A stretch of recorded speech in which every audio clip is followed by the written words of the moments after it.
भैया का फायदा पढ़ाई लिखाई करके। पढ़ाई एक ऐसी चीज है जितना ज्यादा करो उतना ही ज्यादा दुखी रहो। हमने बीए करा नौकरी नहीं मिली, एमए करा घर वाले बोले बस करो बेटा, बन गए साइंटिस्ट। फिर पीएचडी करी, लोग बोले जो पागल हुईगा। लोग बोलते कुछ करते क्यों नहीं, अब उन्हें कौन बताए। 5 साल से फार्म भर रहे, एग्जाम दिया, रिजल्ट आया, पास हुए, भर्ती रद्द हुई।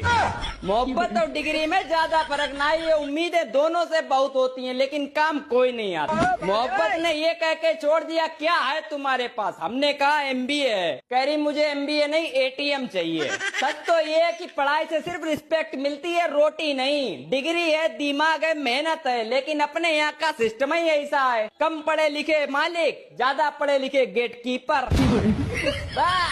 खत्म, कुछ ना ही पहिए, गेट कीपरिंग ही करो अब, बर्बाद भाई। खत्म, कुछ ना ही पहिए, गेट कीपरिंग ही करो अब, बर्बाद।